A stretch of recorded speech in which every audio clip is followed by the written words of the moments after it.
أعوذ بالله من الشيطان الرجيم بسم الله الرحمن الرحيم அஸ்ஸலாமு அலைக்கும் வரஹ்மத்துல்லாஹி வபரகாத்துஹு. நாட்களிலேயே மிக சிறந்த நாளான இந்த ஜும்மாவுடைய நாளன்று மீண்டும் நாம் அனைவரும் ஒரு நினைவூட்டலுக்காக ஒன்றிணைந்திருக்கின்றோம். அல்ஹம்துலில்லாஹ். இன்றைய ஜும்மா சிந்தனையில் நம்ம எந்த ஒரு விஷயத்தை பற்றி தெரிஞ்சுக்க போகிறோம் அப்படின்னா, நபி ஸல்லல்லாஹு அலைஹி வஸல்லம் அவங்க மீது எப்படி நம்ம நேசம் வைக்கிறது, எது உண்மையான நேசம் அப்படிங்கிறத பற்றி இன்ஷா அல்லாஹ் தெரிஞ்சுக்க போகிறோம். அதுக்கு முன்னாடி ரசூல்லா மேலே நேசம் வைக்கிறது அவ்வளோ முக்கியமான விஷயமா அப்படின்னா, நபி ஸல்லல்லாஹு அலைஹி வஸல்லம் அவங்க சொல்கிறாங்க, யார் ஒருவர் என்னை தன்னுடைய உயிர், உடைமை, குடும்பத்தார் இவங்க எல்லாத்தையும் விட அதிகம் நேசத்திற்குரிய மனிதராக ஆக்காதவரை அவர் உண்மையான இறை நம்பிக்கையாளராக மாட்டார் அப்படின்னு சொல்லி சொல்கிறாங்க. அப்போது நபி ஸல்லல்லாஹு அலைஹி வஸல்லம் அவங்க மீது நேசம் வைக்கிறது அப்படிங்கிறது ஈமானுடைய ஒரு அங்கம். அந்த நேசம் இல்லை அப்படின்னா நம்ம உண்மையான இறை நம்பிக்கையாளராக முடியாது. அதே போல் யார் அல்லாஹுக்கு நெருக்கமாக இருக்கணும், அல்லாஹோட நேசத்தை பெறணும்னு நினைக்கிறாங்களோ அந்த மனிதர் என்னை பின்பற்றட்டும் அப்படின்னு சொல்லி நபி ஸல்லல்லாஹு அலைஹி வஸல்லம் அவங்க சொல்கிறாங்க. அப்போது ரசூல்லாவை நேசிக்கிறது அப்படிங்கிறது இஸ்லாத்தில் உள்ள மிக முக்கியமான ஒரு அங்கம். ரசூல்லா தன்னை நேசிக்க சொல்லி சொல்கிறாங்க அப்படின்னா அவங்க என்ன ஒரு சுயநலமான மனிதரா, தன்னை தான் எல்லாரும் நேசிக்கணும் அப்படிங்கிறத ரசூல்லா விரும்பினாங்களா அப்படின்னா இல்லை. அப்போ ஏன் ரசூல்லா இந்த வார்த்தை சொன்னாங்க அப்படின்னு பார்த்தோன்னா, ஒரு மனிதர் யாரை நேசிக்கிறாரோ, யார் மேல் அளவு கடந்த அன்பு வைக்கிறாரோ அந்த மனிதரையே தன்னுடைய வாழ்நாளுடைய ஒரு ரோல் மாடலாக முன்மாதிரியாக எடுத்துப்பான். அதுதான் மனிதனுடைய இயல்பு.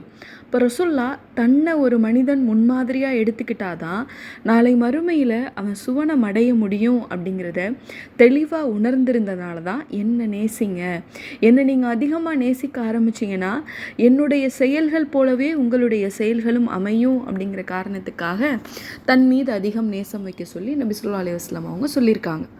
அப்போது இந்த நேசத்தை நம்ம எப்படி ரசூல்லா கிட்ட வெளிப்படுத்துறது, எந்த மாதிரி நம்ம ரசூல்லாவை நேசிக்கிறத வெளிப்படுத்துறதுனா அதுக்கு சில வழிமுறைகளையும் இஸ்லாம் நமக்கு கற்றுக் கொடுக்குது.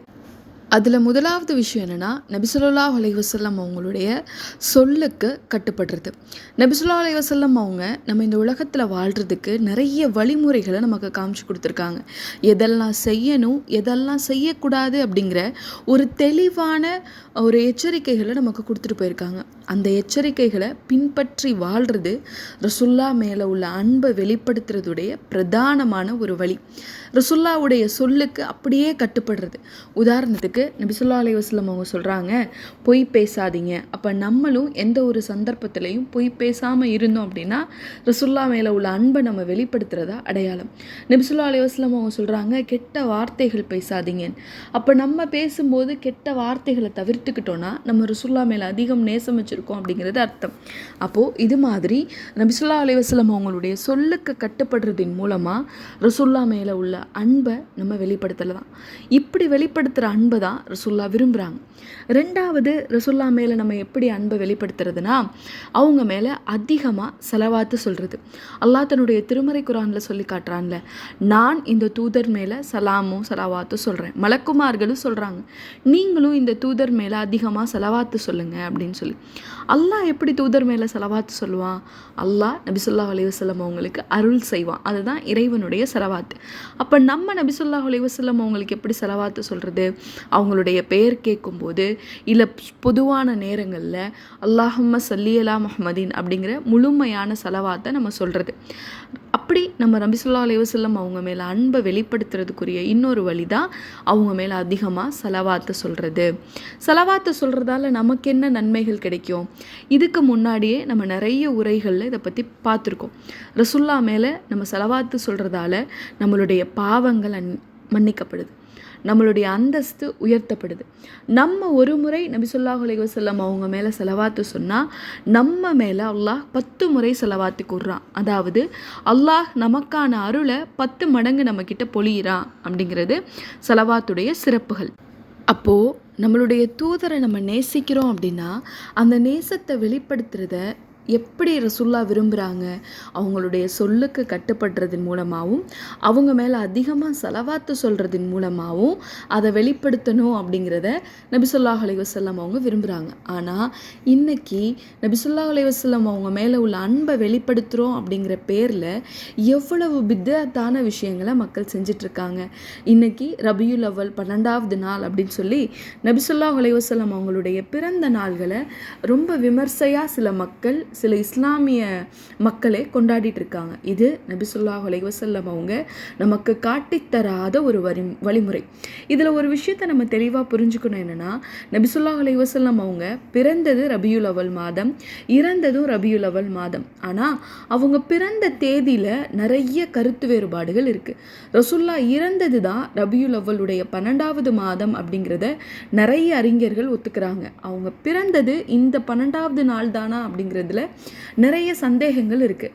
அப்போது இந்த நாளில் ரசூல்லா மேல் அன்பை வெளிப்படுத்துகிறோம் அப்படின்னு சொல்லி கொண்டாடப்படுறது உண்மையிலேயே அவங்க பிறந்த நாளை கொண்டாடுறாங்களா இல்லை அவங்களுடைய இறந்த நாளை கொண்டாடுறாங்களா அப்படின்னு சொல்லி அந்த மக்கள் கொஞ்சம் சிந்திச்சு பார்க்கணும். இப்படி நபி ஸல்லல்லாஹு அலைஹி வஸல்லம் அவங்க தன்னுடைய பிறந்த நாளை கொண்டாட சொல்லி அவங்களுடைய வரலாறுகளில் எங்கேயுமே ரசூல்லா எந்த மக்களுக்கும் கட்டளையிடவே இல்லை. நபி ஸல்லல்லாஹு அலைஹி வஸல்லம் அவங்க மதினா வந்தபோது மதினத்து மக்கள் ஒரு நாளை விமர்சையாக கொண்டாடிட்டு இருக்காங்க. அப்போ அதை பார்த்து நபி ஸல்லல்லாஹு அலைஹி வஸல்லம் அவங்க சொல்கிறாங்க, ஒரு முஹ்மீனுக்கு 2 நாள் தான் பண்டிகைக்குரிய நாள்.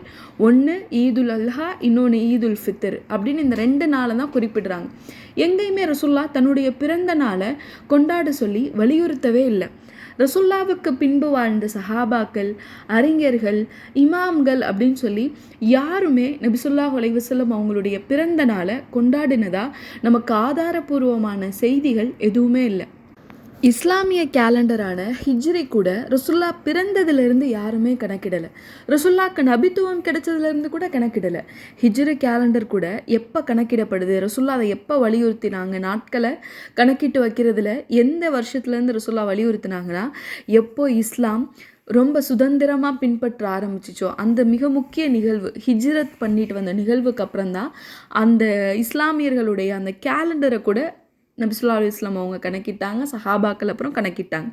அப்போது தன்னுடைய பிறந்த நாளை தானே ஒரு பெரிய அளவில் கருதாத போது, அதை கொண்டாட சொல்லி யாருக்கும் வலியுறுத்தாத போது, இன்னைக்கு நிறைய மக்கள் ரசூலுல்லாஹ்வுடைய பிறந்த நாள் அப்படிங்கிற பெயரில் பள்ளிகளை அலங்கரிக்கிறது, கேக்கு வெட்டுறது, சிறப்பான தொழுகைகள் தொழுகிறது, சிறப்பான திக்ருகளை அமர்ந்து ஓதுறது, இதெல்லாம் யார் அனுமதித்து நம்ம பின்பற்றுறோம் அப்படிங்கிறத நம்ம சிந்திச்சு பார்க்கணும்.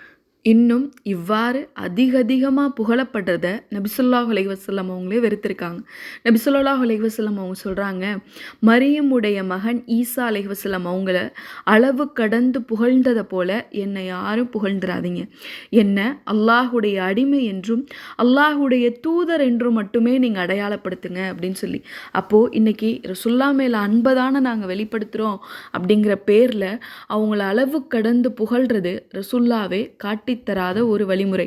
இன்னும் நபி ஸல்லல்லாஹு அலைஹி வஸல்லம் அவங்களே விரும்பாத ஒரு வழிமுறை. யார் ஒருவர் இந்த மார்க்கத்தில் நபி ஸல்லல்லாஹு அலைஹி வஸல்லம் அவங்க காட்டித்தராத ஒரு செயலை பின்பற்றுறாரோ அவர் மார்க்கத்தில் புதுமையை புகுத்தியவர் ஆவார், அதாவது பித்அத் செய்தவர் ஆவார். இதை பற்றி ரசூலுல்லாஹ் சொல்லும் போது சொல்கிறாங்கல்ல, ஒவ்வொரு பித்அத்தும் வழிகேடு, ஒவ்வொரு வழிகேடும் உங்களை நரகில் கொண்டு போய் சேர்க்கும் அப்படின்னு சொல்லி இந்த எச்சரிக்கையை நபி ஸல்லல்லாஹு அலைஹி வஸல்லம் அவங்க தன்னுடைய ஒவ்வொரு உரையினுடைய ஆரம்பத்திலும் சொல்லக்கூடியவங்களாக இருந்திருக்காங்க. அப்போது இன்றைக்கி நபி ஸல்லல்லாஹு அலைஹி வஸல்லம் அவங்க மேலே அன்பை வெளிப்படுத்துகிறோம் அப்படிங்கிற பேரில் நிறைய பித்அத்களை மக்கள் பின்பற்றிட்டுருக்காங்க. இதிலிருந்து விலகிய மக்களாகவும் இப்படிப்பட்ட மக்களை பார்க்கும்போது அதை எச்சரிக்கை செய்யக்கூடிய மக்களாகவும் நம்ம இருக்கணும். அந்த மக்கள் என்ன ஒரு நினைப்பில் செய்கிறாங்கன்னா, நன்மை தானே அப்படின்னு நினச்சி செஞ்சிட்ருக்காங்க. இப்படிப்பட்ட மனிதர்களை தான் அல்லாஹ் தன்னுடைய திருமறை குர்ஆனில் நஷ்டவாளிகள் அப்படின்னு சொல்லி சூரா காஃபுடைய 103, 104வது வசனங்களில் குறிப்பிடுறான். இந்த பூமியில் ஒரு சில மக்கள் இருக்காங்க, தாங்கள் செய்கிறத நன்மைன்னு நினச்சி செஞ்சிட்ருக்காங்க. ஆனால் இந்த நன்மைகள் காரணமாகவே நாளை மறுமையில் பெரும் நஷ்டவாளிகளாக வந்து நிற்பாங்க அப்படின்னு சொல்லி. அப்போது நன்மை தானே, நோன்பு தானே, ஒரு தொழுகை தானே, ஒரு திக்ரு தானே அப்படின்னு சொல்லி எந்த ஒரு அமலையும் நம்ம ரசூல்லா காட்டித்தராமல் செஞ்சோம் அப்படின்னா அந்த செயல்களால் நமக்கு எந்த ஒரு நன்மையும் கிடைக்க போகிறது இல்லை. இந்த உலகத்தில் நம்மளை அதிகம் நேசிக்கிறது யார் அப்படின்னா நம்மளுடைய தூதராக தான் இருப்பாங்க. நம்மளை பார்க்கறதுக்கு முன்னாடியே என்னுடைய சகோதரர்கள்னு நம்மளை நபி ஸல்லல்லாஹு அலைஹி வஸல்லம் அவங்க குறிப்பிட்டிருக்காங்க. நமக்காக நாளை மறுமையில் பரிந்து பேசுகிறதுக்கு எல்லா நபிமார்களும் கைவிட்ட போது கூட நம்மளுடைய தூதர் தான் நம்மளுடைய பாவங்களுக்காக அல்லாஹ் கிட்ட பரிந்து பேசுவாங்க. இன்னும் நமக்காக நம்மளுடைய பாவங்கள் மன்னிக்கப்படணும் அப்படிங்கிறதுக்காக இரவெல்லாம் கண்ணீர் சிந்தி இறைவனிடம் கையேந்திய தூதர் அவங்க.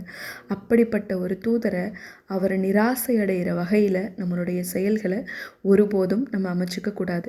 அப்படி அமைச்சிக்கிட்டோம், அவங்களுக்கு விருப்பம் இல்லாத ஒரு செயலை நம்ம செஞ்சோம் அப்படின்னா நாளை மறுமையில் நபி ஸல்லல்லாஹு அலைஹி வஸல்லம் அவங்களுடைய கையால் கௌசர் நீர் தடாகத்தில் நீர் அருந்தக்கூடிய வாய்ப்பு நம்மக்கிட்ட இருந்து பறிக்கப்படும். மறுமை நாளில் ஒவ்வொரு மனிதனும் தாகத்தோடு இருப்பான்.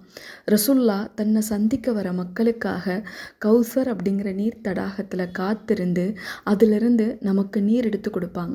அந்த நீர் தடாகத்தை பற்றி ரசூல்லா சொல்லும் போது சொல்கிறாங்கல்ல, அது பாலை விட வெண்மையானது, தேனை விட சுவையானது.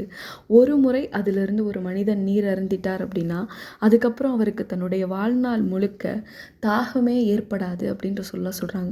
அப்படிப்பட்ட நீர் தடாகத்தில் நீர் அருந்துறதுக்காக ஒரு சில மனிதர்கள் நிற்கும்போது அவங்கள ரசூல்லா சந்திக்கிறத விட்டு மலக்குமார்கள் தடுத்துருவாங்களாம். அப்போ ரசூல்லா சொல்லுவாங்களாம், இவங்க என்னுடைய உம்மத்தார், ஏன் இவங்களை என்னை விட்டு தடுக்கிறீங்க அப்படின்னு சொல்லி. இப்போ நபி ஸல்லல்லாஹு அலைஹி வஸல்லம் உங்களுக்கு சொல்லப்படுமா, இந்த மனிதர்கள் நீங்கள் மறைந்த பின்பு நீங்கள் சொல்லாத விஷயங்களையும் நீங்கள் செய்து காட்டாத விஷயங்களையும் செஞ்சாங்க அப்படின்னு சொல்லப்படுமா. இப்படிப்பட்ட ஒரு நிலையிலிருந்து பாதுகாப்பு பெற்ற மக்களாக அல்லாஹ் உங்களையும் என்னையும் ஆக்கியறலணும் இன்ஷா அல்லாஹ். நபி ஸல்லல்லாஹு அலைஹி வஸல்லம் அவர்களின் மீது அவங்க காட்டி தந்த முறையில் அதிகம் நேசம் கொள்ளக்கூடிய அடியார்களாக அல்லாஹ் உங்களையும் என்னையும் ஆக்கியறலணும். நபி ஸல்லல்லாஹு அலைஹி வஸல்லம் அவங்க சொல்கிறாங்க, இந்த உலகத்தில் யாரை நீங்கள் ரொம்ப நேசிக்கிறீங்களோ அந்த மனிதரோட தான் நாளை மறுமையில் எழுப்பப்படுவீங்க அப்படின்னு சொல்லி. நீங்களும் உங்களுடைய குடும்பத்தாரும் நானும் என்னுடைய குடும்பத்தாரும் நாளை மறுமையில் உன்னத தூதரான உயர்ந்த மனிதரான நபி ஸல்லல்லாஹு அலைஹி வஸல்லம் அவர்களோடு எழுப்பப்பட்டு ஒன்றிணைந்து இருக்கணும் அப்படிங்கிற பிரார்த்தனையோட இந்த நினைவூட்டலை நிறைவு செய்கிறேன். அஸ்ஸலாமு அலைக்கும் வரஹ்மத்துல்லாஹி வபரகாத்துஹு.